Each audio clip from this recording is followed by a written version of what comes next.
What do you call brazen kidnapping? On a broad daylight street, before anyone could react, they bundled May up and took her away right in front of everyone. This group, known as the Veterans, all lived in a building called the B Pavilion.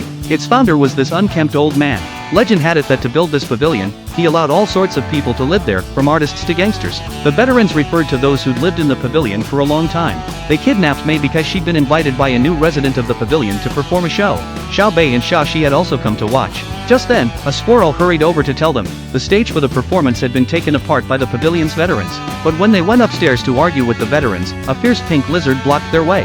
The clever Xiao Bei knew they couldn't take him head-on, so he led everyone to back off first. And that was when the veterans took the chance to kidnap May. As Xiao Bei and the others chased after the veterans, a bearded uncle stopped them. He invited Xiao Bei and Xiao Shi to a tavern and brewed them a delicious cup of mead. It turned out the uncle was the second curator of the pavilion. He told Xiao Bei and Shi that back in the day, whenever there was a dispute in the pavilion, the old curator would always resolve it with a cup of magic wine. But he'd never been able to find the recipe for that wine. So he begged Shi, who was a chef, to help him recover the recipe and settle the conflict. To save their friend May, she agreed.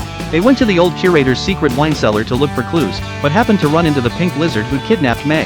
Chaos broke out between the two sides. Just then, the oil lamp above Shi suddenly toppled over. Luckily, the pink lizard caught it with his tail just in time, defusing the danger. But he then smashed the lamp on the ground and fled while the chaos lasted. In fact, the pink lizard and his group weren't bad at all. If you don't believe it, just look at how May, their kidnapped victim, was treated. They fed her, gave her drinks, and took care of her. The only thing she lacked was freedom. Does that sound like something bad guys would do? They carried May around like she was a little ancestor. In the end, when May asked if their goal was to stop the concert, she got a surprise. It was nothing like she'd thought. These cute veterans had only done this little prank to get the new residents' attention, because there were no bad guys here at all.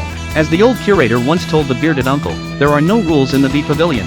He'd built this place so that all homeless people could live freely and without restraint, as long as they didn't break the law. Meanwhile, thanks to Shi's research, Xiao Bei and the bearded uncle took the finished old curator's wine to the pink lizard. Just as the saying goes, there's no conflict in the B Pavilion that this bottle of wine can't resolve. In the end, the reconciled two sides spent a harmonious and wonderful night listening to May's beautiful singing.